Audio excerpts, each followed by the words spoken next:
My name is Arina Rivo. Welcome to my channel. Today I'll show you my favorite knitting markers and 10 different ways I use them. Plus, a mini tutorial on attaching a row counter to a marker. I generally use two types of markers, circular and lock-in. My circular markers come from 3 different brands. What's important to notice is that each brand has its own thickness. If you look at them from the side, you'll see that markers of the same diameter can be thin or thick, depending on the brand.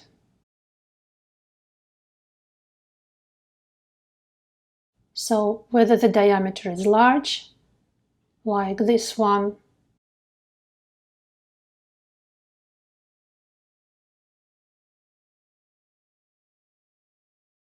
or small like this one, the thickness stays consistent with each brand.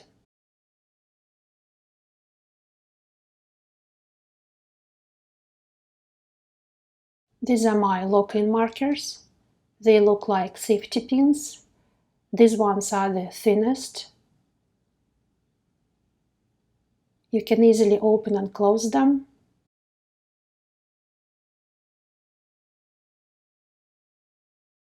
And these ones are the biggest. They also open and close. Here they're side by side, so you can see a huge difference in their thickness as well.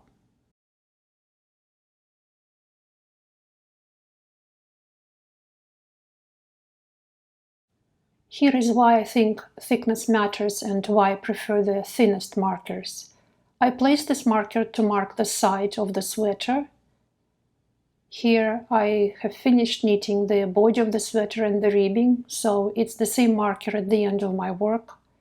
You can see a bigger groove here compared to the rest of the ribbing. These are my markers for the center front and center back. You can see how thin they are, and they don't leave any groove at all. The ribbing is completely uniform. So that's why I recommend using the thinnest markers possible. And for the sides, I'll use thinner ones next time as well.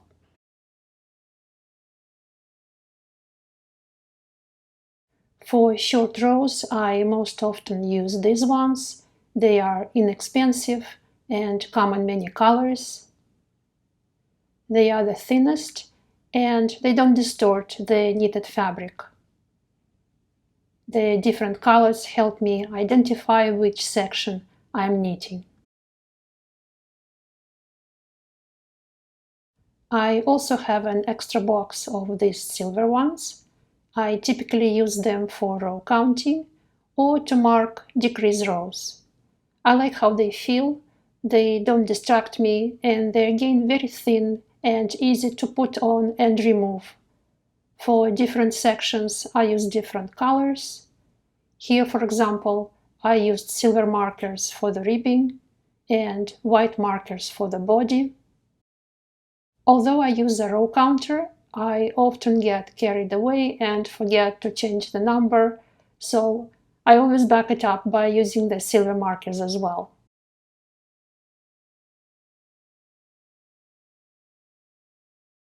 Sometimes I use these ones when I want to mark a special stitch or a special row. They are relatively thin and easy to put on and easy to remove.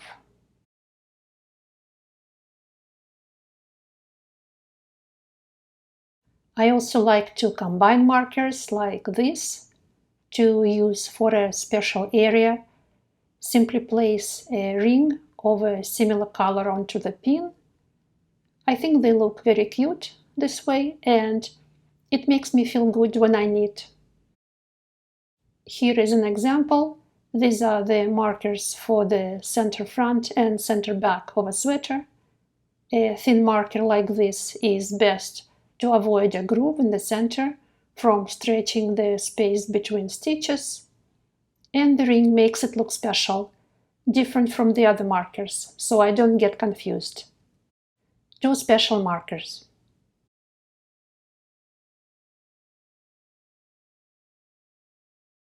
I find that the large lock-in markers are useful as small stitch holders when I have just a few stitches to put on hold, because even my smallest stitch holder is sometimes too big, so the marker would work better in these cases.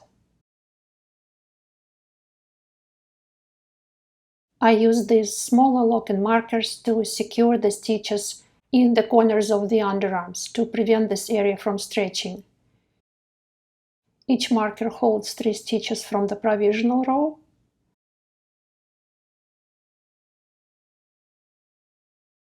2 stitches from the body, and 3 stitches from the top of the sleeve. Same on the other side. 3 stitches from the provisional row, 2 stitches from the body, and 3 stitches from the top of the sleeve.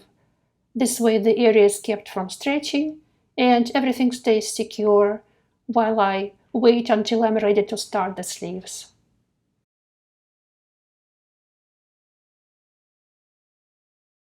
I also like using the small lock-in markers to securely hold the ends of the cable when I put my knitting on hold.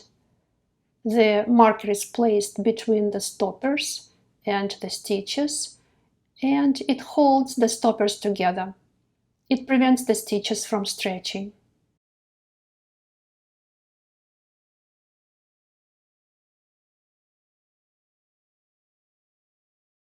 A small lock-in marker is also useful if I want to untwist over-twisted yarn in a ball. I pin the yarn to the ball like this, hang it up, and it gets untwisted. The plastic pin is smooth and easy to put on and remove.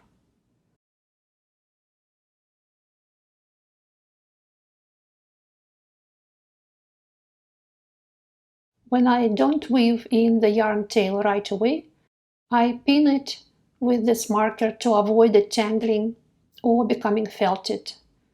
I leave about 5 centimeters or 2 inches and wrap the rest around my 2 fingers.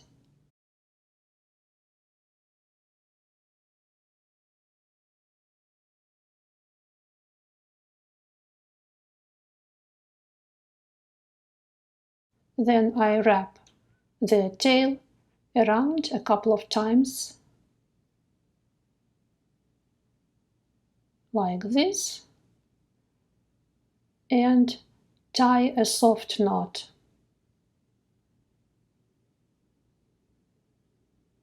This isn't very secure on its own, so I take the lock-in marker, go through the middle of this loop and pin it to the edge. Now it will hold until I'm ready to weave it in.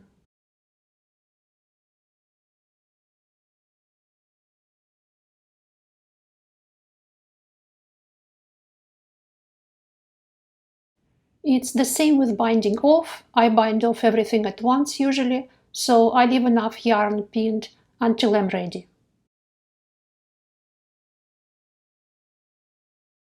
To mark the increase or decrease edge of a shawl, I attach a small lock-in marker to the edge and move it up as I go along. And if I'm following a pattern, this also tells me where the right side starts. Here is a mini tutorial on how you can easily attach a row counter to a round marker, which makes the marker visibly special, so you'll be able to update the row number each time you pass it. First, I thread a smooth white thread through the marker.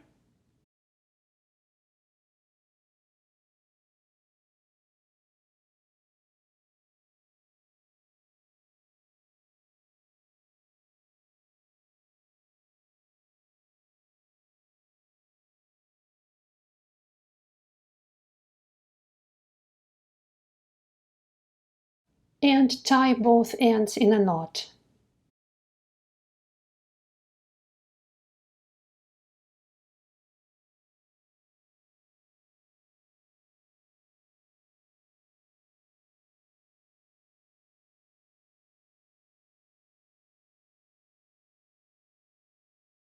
Then I trim the ends.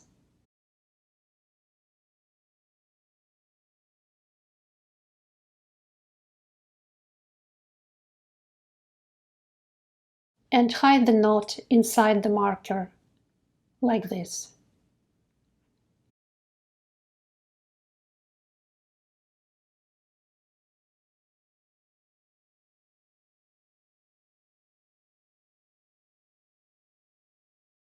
I take the ring-shaped marker and pinch the loop, so it becomes very small and can easily be pushed through the marker.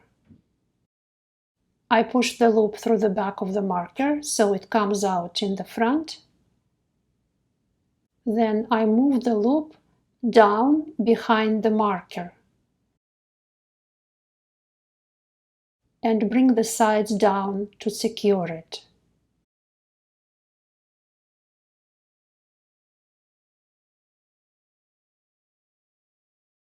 Now I check that the marker isn't upside down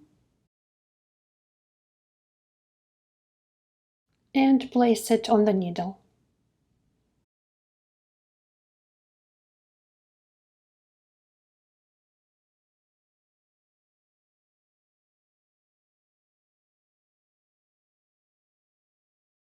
I double check that it's in the right position.